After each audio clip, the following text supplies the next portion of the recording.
అసలు వాళ్ళు ఆకలేసి అరిచారో నా కోసం అరిచారో కూడా అర్థం కాని సిచ్యువేషన్లో ఉన్నాను. ఫస్ట్ టైం మైక్ మన దాకా రావడం అంటే ఆల్మోస్ట్ తిరుపతి వెంకటేశ్వర స్వామిని చూసినంత ఆనందంగా ఉంది నాకు. సీరియస్, నేను జబర్దస్త్ స్టేజ్ మీదకి రావడానికి కూడా చాలా తక్కువ టైం పట్టింది. కానీ ఈరోజు ఈ స్టేజ్ మీదకి రావడానికి నిజంగా చాలా ఎక్కువ టైం పట్టింది. ఒక టైంలో ఇలా అందరూ మాట్లాడుకుంటూ పోతే ఆగస్టు 9th వచ్చేస్తుందేమో అని సందేహం కూడా వచ్చింది. చిన్న సందేహం కూడా వచ్చింది నాకు నిజంగా. అసలు బేసిక్గా ఈ ఈవెంట్కి నేను ఇంకా కొంచెం ముందే రావాలి. దారిలోనే ఈ ఈవెంట్ చూసుకుంటూ వస్తున్నా. ఈలోపు వాడెవడో సుమగారికి లవ్ యూ చెప్పాడు.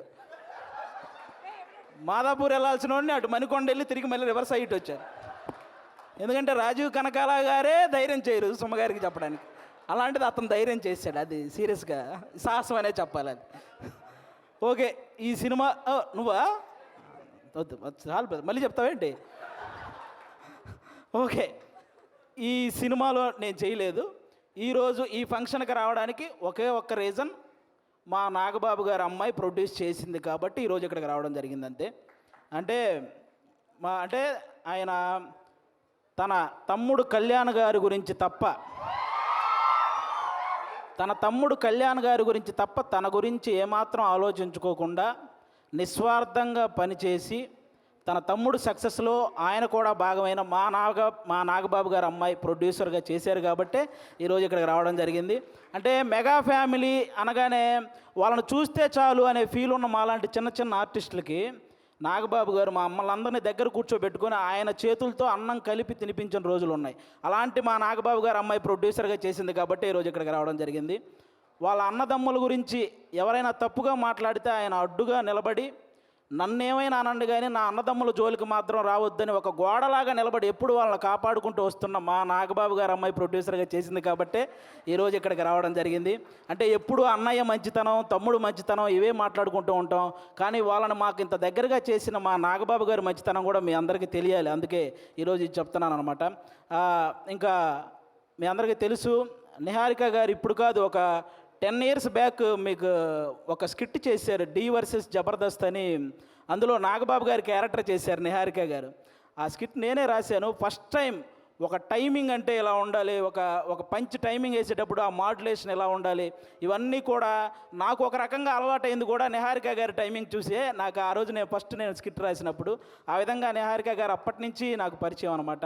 అంటే నిహారిక గారు వాళ్ళ పెదనాన్నగారు లాగే కొత్త టాలెంట్ని ఎంకరేజ్ చేసే గుణం ఉంది. వాళ్ళ బాబాయ్ గారి లాగే అనుకున్నది సాధించే గుణం ఉంది.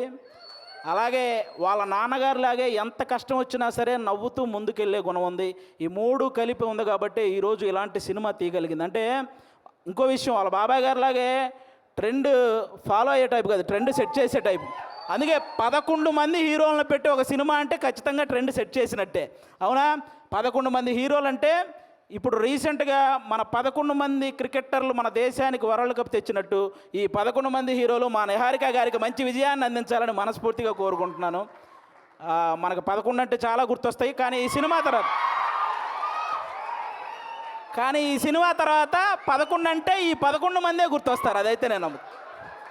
అదైతే నేను నమ్ముతున్నాను. కాబట్టి అంటే ప్రతి ఊర్లో ఒక కమిటీ ఉంటుంది. ఆ కమిటీలో కుర్రాళ్ళు ఉంటారు. బేసిక్గా సమస్యను క్రియేట్ చేసేది వాళ్ళే, సమస్యను సాల్వ్ చేసేది వాళ్ళే. అలాంటి కుర్రాళ్ళు అనమాట. అలా ప్రతి ఊర్లో ఉంటారు. కాబట్టి ఈ కమిటీ కుర్రాళ్ళంతా మీరంతా ఒక్కసారి మీ ఊరోళ్ళందరికీ కూడా ఈ కమిటీ కుర్రాళ్ళు సినిమా చూపించాలని మనస్ఫూర్తిగా కోరుకుంటున్నాను. ఎందుకంటే ట్రైలర్ చూస్తే అర్థమవుతుంది. మీరందరూ ఈ సినిమా చూసినప్పుడు మేము కూడా ఇలా చేసేవాళ్ళం కదా అని గుర్తు చేసే క్యారెక్టర్లు ఉన్నాయి. మేము ఇలా ఎందుకు చేసాం అని ఆలోచింపజేసే క్యారెక్టర్లు ఉన్నాయి. ఇక నుంచి ఇలా చేద్దాం అని అనుసరించే క్యారెక్టర్లు కూడా ఉన్నాయి అనిపిస్తుంది ఈ సినిమాలో.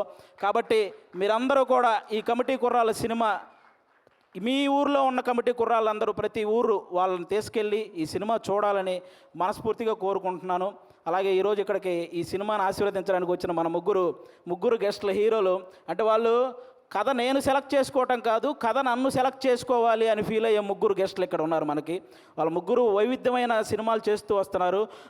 ఇక్కడ అడవిశేష్ గారు అయితే మామూలుగా ఎవరైనా సీట్లో కూర్చొని చూసే సినిమాలు చేస్తారు, ఈయన సీట్ ఎడ్జ్లో కూర్చొని చూసే సినిమాలు చేస్తుంటాడు. అంటే మొత్తం అన్ని ట్విస్టులు ఉంటాయి ఆయన ఏ సినిమా చేసినా. ఆయన ఇండస్ట్రీకి వచ్చినప్పుడు కొత్తలో ఆయన నేర్చుకుంది ఏంటంటే నా బాడీ లాంగ్వేజ్ ఎలాంటి సినిమాలు చేయకూడదో తెలుసుకున్నాడు ఫస్ట్ ఆయన.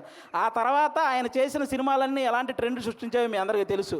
అక్షానం కానీ, గూఢాచారి, ఎవరు, మేజర్, ఇలా చెప్పుకుంటూ పోతే అన్నీ అంటే ఆయన సినిమాలకు ఒక సపరేట్ ఫ్యాన్ బేస్ ఉంది. ఇంకా మా సాయి ధర్మ తేజ్ గారు మామూలుగా ఎవరైనా పేరులో ఇంటి పేరు పెట్టుకుంటారు, కొంతమంది క్యాస్ట్ పేరు పెట్టుకుంటారు, కొంతమంది నాన్నగారి పేరు పెట్టుకుంటారు. కానీ ఫస్ట్ టైం పేరులో అమ్మగారి పేరు పెట్టుకొని ప్రతి ఒక్కరూ వాళ్ళ అమ్మని అంతలా గౌరవించాలి అని మనందరికీ ఒక సంకేతాన్ని ఇచ్చినటువంటి హీరో మన సాయి ధర్మ తేజ్ గారు. అంతేకాదు రీసెంట్గా ఒక ఓల్డ్ ఆర్టిస్ట్ మన పావలా శ్యామల గారు ఇబ్బందుల్లో ఉంటే ఆవిడకి 5 లక్షల సహాయం చేశారు మన సాయి ధర్మ తేజ్ గారు. అంటే సంపాదించే శక్తి దేవుడు అందరికీ ఇస్తాడు, కానీ సహాయం చేసే మనసు కొంతమందికే ఇస్తాడు. అందులో మన సాయి ధర్మ తేజ్ గారు కూడా ఉండడం నిజంగా మనందరి అదృష్టం. అంతేకాకుండా రీసెంట్గానే అంటే తండ్రికి కూతురికి కూడా తప్పుడు సంకేతాలు చూపిస్తూ చేసిన ఒక వీడియో మీద మొట్టమొదట స్పందించిన హీరో మన సాయి ధర్మ తేజ్. ఈరోజు సోషల్ మీడియాలో ఈ అమ్మల్ని తిట్టేవాళ్ళు, అక్కల్ని తిట్టేవాళ్ళు తగ్గుతూ వస్తున్నారంటే దానికి రీజన్ మన సాయి ధర్మ తేజ్ గారు తీసుకున్న ఆ రోజు డెసిషన్ అనమాట. అలా ఆ సాయి ధర్మ తేజ్ గారు కానీ ఇంకా మా వరుణ్ తేజ్ గారు, మా నాగబాబు గారు అబ్బాయి.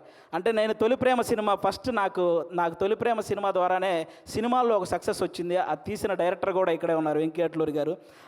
అంటే ఆయన కూడా మెగా ఫ్యామిలీ నుంచి వచ్చిన ఒక హీరో అన్న గర్వం ఎక్కడా ఉండదు మా వరుణ్ తేజ్ గారికి.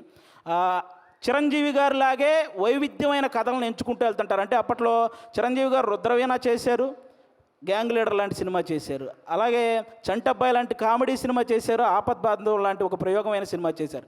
అలాగే మా వరుణ్ తేజ్ గారు కూడా తొలి ప్రేమ లాంటి లవర్ బాయ్ క్యారెక్టర్ చేశారు, ఫిదా లాంటి పక్కింటబ్బాయి లాంటి క్యారెక్టర్ చేశారు, అంతరిక్షం లాంటి ప్రయోగం చేశారు, గద్దలకొండ గణేష్ లాంటి మాసు చేశారు, F2 లాంటి ఫన్. అంటే ఒక డైరెక్టర్కి ఛాలెంజ్, నేను ఏదైనా చేయగలను, మీరు ఎలాంటి సబ్జెక్ట్తో వచ్చినా చేయగలను అనే హీరోగా మా వరుణ్ తేజ్ గారు తయారవుతున్నారు. కాబట్టి ఇలాంటి గెస్టులు ఈరోజు మన దగ్గరికి రావడం నిజంగా మీ సినిమాకి, అలాగే ముఖ్యంగా ఇక్కడ ఈరోజు ఎవరైతే కుర్రాళ్ళు ఉన్నారో మొత్తం, నేను బేసిక్గా ఇక్కడ ఎవరో కొత్త కుర్రాళ్ళు అన్నారు, కానీ వాళ్ళు స్టేజ్ మీద మాట్లాడింది, ట్రైలర్లో చేసింది చూస్తే ఈ ముందున్న వాళ్ళందరూ కొత్త కుర్రాళ్ళు అనిపించింది నాకు.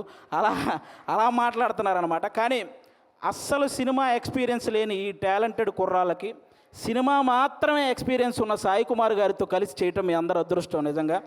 కాబట్టి మీ అందరికీ once again all the best. August 9 తర్వాత ఖచ్చితంగా ఈ సినిమాకి సక్సెస్ మీట్ ఉంటుందని నేను మనస్ఫూర్తిగా కోరుకుంటున్నాను. వన్స్ అగైన్ నిహారిక గారికి కూడా all the best and thank you.